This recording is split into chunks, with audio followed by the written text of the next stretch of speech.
তোমার আমার ভালোবাসা জানে হে সর্বজনে, তোমার আমার ভালোবাসা জানে হে সর্বজনে, অন্ধের চোখের মনি তুমি, 17 হাজার দহন রে,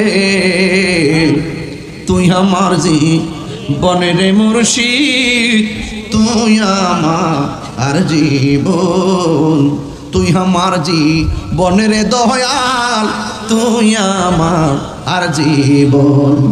নগরে বন্দরে ঘুরি পাইতে হে দর্শন, নগরে বন্দরে ঘুরি পাইতে হে দর্শন, এই তাহিরি সদাই ভাসে নয়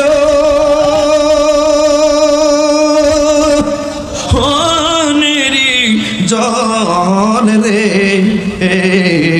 তুই আমার জীবনের দয়াল, তুই আমার জীবন, তুই আমার জীবনের মুর্শিদ, তুই আমার জীবন। বাপেও রাজি পুতেও রাজি, সন্তানটারে কাজ করে শোয়াইতে গেছে, এরপরে সন্তানটা বাবারে ডাক দিয়া বলে, আব্বা জবাই করার আগে তোমার কাছে একটা কথা আছে।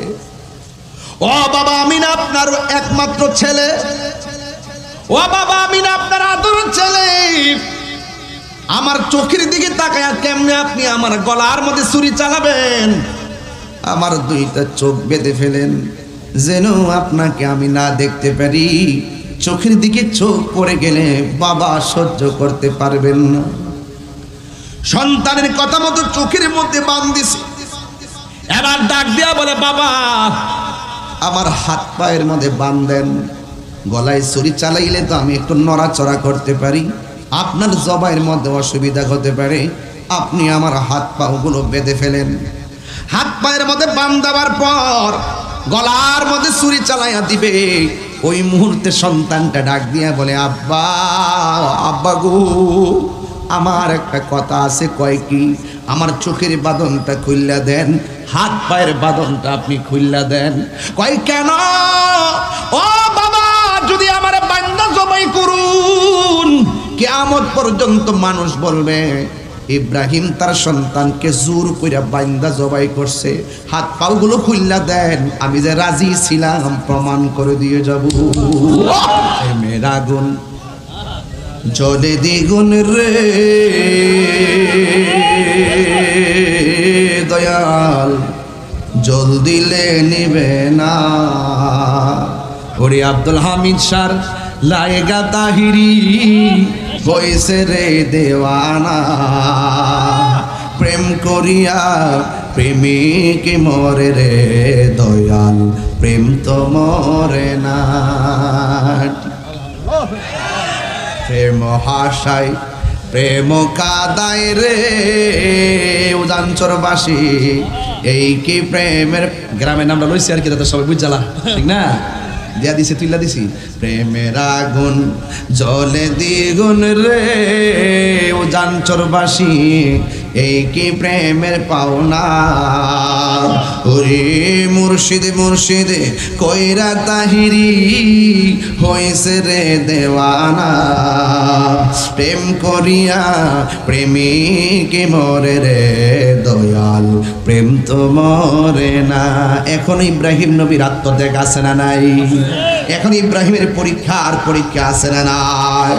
হাই রে কি বুঝাইতাম, শুধু ওয়াজ মুখস্থ জানলে চলবে না, এটা মূলত ঘটনা নয়, এটা হলো চেতনার নাম। কথা কোন ঠিক কিনা? আপনি পারবেন নি আপনার ফুলারে গলার মধ্যে ছুরি চালাইতেন? আইতাছে বুঝা যান আল্লাহর হুকুম কেমনে তামিল করছে আম্বিয়া کرام। কথা কোন ঠিক কিনা? এবার হাজারা বলেন, আমি যাইয়া দেখি পানি, এত সুন্দর পানি, আপনার জবান খুলে কোন এখনো সেই পানি আছে না নাই? আর জোরে জোরে কো আছে না নাই? বন্ধুরা রে আমার ও আমার ওজানচরের বাবা, ও আমার বাঞ্ছরামপুর হুমনার বাবা জিরা গো, ও আমার যুবক ভাইরা, ও পর্দানসিনী মা বোনেরা, এবার আল্লাহ রাব্বুল আলামিন এত সুন্দর নিয়ামত দিতাছে। মা সন্তানটার পানি দেখলেন, দিনের বেলা পানি দেইকা রাতের বেলা ঘুমাইছে। হাজারা বলে, হযরতে হাজারা বলে, আমি কোনোদিন পাখির আওয়াজ শুনি না, সেই দিন দিনের বেলা পানি পাইলাম, রাতের বেলা পাখিদের গুনগুন আওয়াজ পেলাম। পাখি এসে গেছে। যেখানে মানুষটা পানি না থাকলে কি পাখি থাকবে? গাছ না থাকলে কি পাখি থাকবে? খাবার না থাকলে কি পাখি থাকবে? এই জন্য আমার যুবক ভাইরা, একটা বিড়ালও কোনো বাড়িতে মানুষ না থাকলে বাস করে না। বিড়াল জানে মানুষ আছে, মাছের কাঁটা আছে, পাখিও জানে মানুষ আছে, খাবার আছে। কথা কোন ঠিক কিনা? এমন ভাবে পাখির আওয়াজ, আস্তে আস্তে পানি মরুভূমিতে উঠেছে। অনেক দূর থেকে মানুষ পানি সংগ্রহ করতে এসেছে। এইভাবে সন্তান তারে বড় করতেছে। যখন ছেলেটা আস্তে আস্তে বড় হইতেছে, আদরের সন্তান একটু হাঁটা চলা করতে পারি, ওই মুহূর্তে ইব্রাহিম নবী স্বপ্নে দেখলেন, আল্লাহ ডাক দিয়া কই, ইব্রাহিম তোমার পছন্দের একটা জিনিস আমি আল্লাহর নামে কুরবানি করো। ইব্রাহিম আলাইহিস সালাম দুম্বা কুরবানি করলেন। আল্লাহ বলে পছন্দ হয় নাই। হযরত ইব্রাহিম আলাইহিস সালাম উট কুরবানি করলেন। আল্লাহ বলে পছন্দ হয় নাই। বকরি কুরবানি করলেন। আল্লাহ বলে এর চাইতে ভালো জিনিসটা কুরবানি করো। ইব্রাহিম নবী মনে মনে কয়, আমি যদিও সন্তান রাইখা আসছি মরুভূমিতে, আমার সবচাইতে প্রিয় হলো আমার সন্তান। আল্লাহ রাব্বুল আলামিনকে রাজি করার জন্য সবচাইতে প্রিয় মানুষটারে কুরবানি করার জন্য তিনি আবার স্ত্রীর কাছে ফিরে এসেছেন। চিৎকার মেরে কি আল্লাহু আকবার বলা যাবে না? এবার স্বপ্নে দেখছে, দেখেন আল্লাহ কোরআন, ফালাম্মা বালাগা মাহুস সাইয়া, যখন ইব্রাহিম আলাইহিস সালামের সন্তান ইসমাঈল আলাইহিস সালাম মোটামুটি চলাফেরা করতে পারে, এরপর ওই মুহূর্তে তিনি স্বপ্নে দেখেছেন। কি দেখেছেন সবার কাছে বলে না, কিন্তু হাজারের কাছে যদি বলে, হাজারা তো বিষয়টা মা হিসাবে মেনে নিবে না। পৃথিবীর কোনো মা সন্তানের কুরবানি মানতে পারে না। বিদেশ বিরাজ্যে সন্তান যার মুসিবতে পড়ে যায়, পশু পাখি জানার আগে আগে জানে মা। এই কথা কোন ঠিক কিনা? নিঃস্বার্থে ভালোবাসে শুধু তোমার মা, ববে যার তুলনা নাই। নিঃস্বার্থে ভালোবাসে শুধু আমার মা। কষ্ট হচ্ছে আপনাদের একেবারে? নিঃস্বার্থে ভালোবাসে শুধু আমার মা, ববে যার তুলনা নাই। সেই মা তোমার চলে গেলে গো,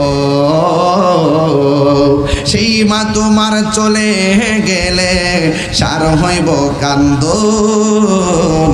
এই জগতে কেউ হবে না মায়েরই মতো। যুবক, এই যুবক, আমি দেখছি হুমনার থেকে এক ঝাঁক পোলাপান মোটরসাইকেল নিয়ে মাহফিল শুনতে আসছে। পায়ে ধরে বইলা দিয়া যায়, আজকে থেকে ওয়াদা করেন জীবনে কোনোদিন মা বাপরে কষ্ট দিব না। পাউডার ধরে কই, পায়ে ধরে বলি, মা বাপরে কষ্ট দেন না, করলে সুখ পাইতেন না। দুনিয়া তো ভুগবেন, আখিরা তো ভুগবেন। যার নাই সে বুঝে মা হারা ব্যথা কত। কথা বলেন ঠিক কিনা? জান্নাতের চাবি আমার মা, মা গো জান্নাতের চাবি আমার মা। মা যারা বেঁচে নাই তার মতো দুঃখী নাই, মা যারা বেঁচে নাই তার মতো দুঃখী নাই। খালা ফুফু মায়ের মতো না মা গো জান্নাতের চাবি আমার মা। যেই পিসাব বলবে মা বাপের খেদমত লাগবে না, এটা পিসাব না, এটা অভিশাপ। কথা বল ঠিক কিনা? আরে মা তো মাই। ইব্রাহিম কয়, আমি যে স্বপ্নে দেখছি, কেমনে হাজরা সঙ্গে কই? সে তো নির্বাসনে ছিল, এমনি তো মনটা এলোমেলো। এরপরে মনে মনে কয়, আমি আমার পোলাটারই কইমু। এবার ইব্রাহিম আলাইহিস সালাম গোপনে পোলারে ডাক দিয়ে বলে, ইয়া বুনাইয়া ইন্নী, অবশ্যই আমি আর স্বপ্নে দেখেছি, ফিল মানামে ঘুমের মাঝে আন্নি অবশ্যই আমি আজবাহুকা তোমাকে জবাই করেছি ফানজুরু মাজা তারা এই ব্যাপারে তোমার মতামত কি যেমন বাবা তেমন সন্তান জোরে জোরে কি সুবহানাল্লাহ বলা যাবে না ডাক দিয়ে বলেন ক্বালা ইয়া আবাতি ফাআল মা তু'মার সুবহানাল্লাহ ইসমাঈল আলাইহিস সালাম বলে ও বাবা বাবা গো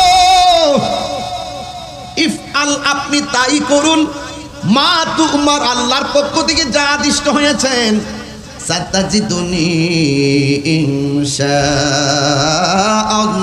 ইনশাআল্লাহু মিনাস সাবিরিন আপনি যা স্বপ্নে দেখেছেন আপনি তাই করুন আমি রাজি আছি সুবহানাল্লাহ কোনা গেলে গে আপনি যে স্বপ্নে দেখে থাকেন আমার জবাই করছেন আমি রাজি আছি সুবহানাল্লাহ কোনা গেলে গে এটা সাধারণ কোনো কথা না এবার ওই সন্তানটারে নিয়ে যাবে ওই মুহূর্তে হাজরাকে কি বলবে হাজরাকে বললেন হাজরা তুমি তোমার সন্তানটারে সুন্দর করে সাজাইয়া দাও আজকে একটা গুরুত্বপূর্ণ জায়গায় আমরা দাওয়াত খেতে যাব হাজরা আলাইহিস সালাম খুব সুন্দর করে সন্তানটারে গোসল করাইছে আতর টাতর দিয়া সুন্দর করে সাজাইয়া দিয়া পাঠাইছে এবার সন্তানটা নিয়ে রওনা হয়েছে এই মাত্র সন্তানটারে নিয়ে ঘর থেকে বের হয়েছে ইবলিসে যাইয়া হাজরার সামনে হাজির হইয়া বলে হাজরা সন্তানটারে তুমি কিসের জন্য দিলা তোমার স্বামী তো সন্তানটারে জবাই করে ফেলাবে হাজরা উত্তর দিয়েছে আমার স্বামী আল্লাহর পয়গাম্বর তিনি আল্লাহর সন্তুষ্টির বাইরে কাজ করে না দুরূহ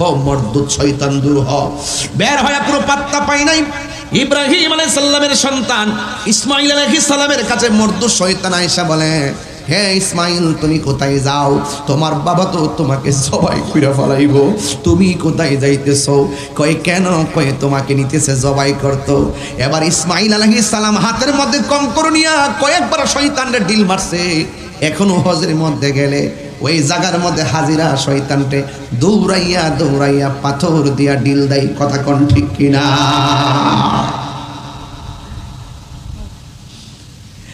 যুবক ভাইরা আমার এবার শয়তান ইসমাঈলের কাছে পাত্তা পাই নাই এবার সন্তানটাকে রাস্তা দিয়া নিতেছে নিতে নিতে এমন একটা জায়গায় যেই জায়গার নাম হলো মিনা ওই মিনার প্রান্তরে নিয়ে গেছে নেওয়ার পরে সন্তানকে ডাক দিয়া বলে বাবা তুমি রাজি কয় হ বাবা আমি রাজি ফালাম্মা আসলামা বাবাও রাজি পুতেও রাজি ওয়াতাল্লাহু লিল জাবিন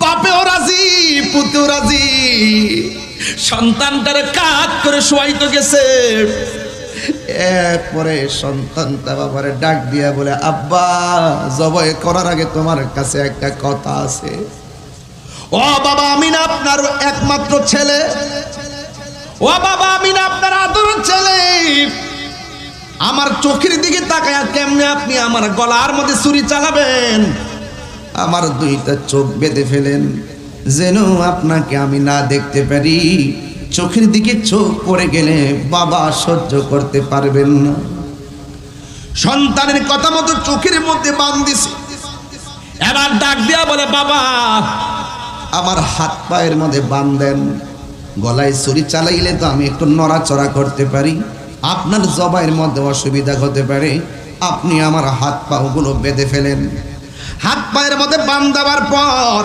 গলার মধ্যে ছুরি চালাইয়া দিবে ওই মুহূর্তে সন্তানটা ডাক দিয়া বলে আব্বা আব্বা গো আমার একটা কথা আছে কয় কি আমার চোখের বাঁধনটা খুইল্লা দেন হাত পায়ের বাঁধনটা আপনি খুইল্লা দেন কয় কেন ও বাবা যদি আমার বান্দা জবাই করুন কিয়ামত পর্যন্ত মানুষ বলবে ইব্রাহিম তার সন্তানকে জোর কইরা বান্দা জবাই করছে হাত পাগুলো খুইল্লা দেন আমি যে রাজি ছিলাম প্রমাণ করে দিয়ে যাব আর আওয়াজ করে আল্লাহু আকবার কথা কেন আল্লাহু আকবার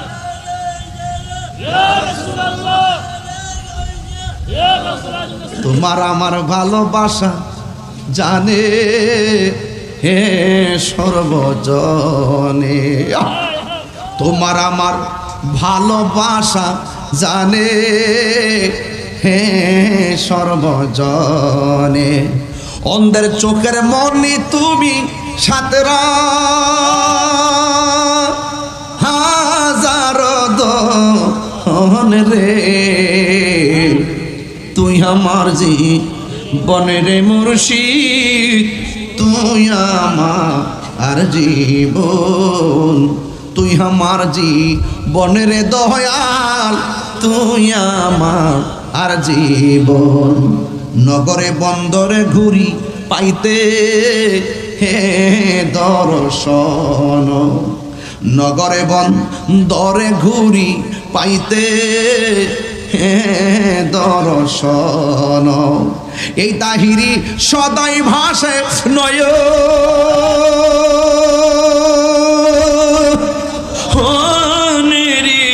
জন রে, তুই আমার জীবনের দয়াল, তুই আমার জীবন, তুই আমার জীবনের মুর্শিদ, তুই আমার জীবন। তোমারে না দেখলে আমার ঘরে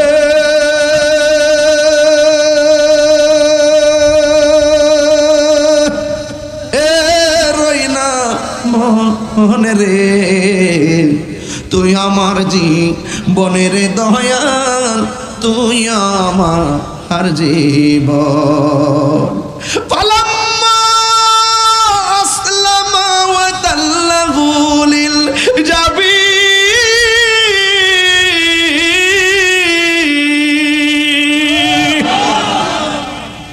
সন্তানটারে কাত করা শুয়াইয়া দিছে, গলার মধ্যে ছুরি চালাই। ও যুবক, জীবনে জিবরাইল আলাইহিস সালাম পৃথিবীতে কয়েকবার দ্রুত গতিতে আসছে, এর মধ্যে একবার হলো ইউসুফ আলাইহিস সালাম রে যখন বাইরা মিল্লা কুয়ার মধ্যে ফালাইয়া দিছিল, আল্লাহ বলে জিবরাইল কোথায় রে, তাড়াতাড়ি যা, আমার ইউসুফ রে কুয়াত ফালাইয়া দিছে। কূপের পানির মধ্যে পড়বার আগে তোর 70,000 পর্দা পাখা আছে, একটা পাখা রে আমার ইউসুফের জন্য বিছানা বানায়া দে। বুঝেননি ওয়াজ?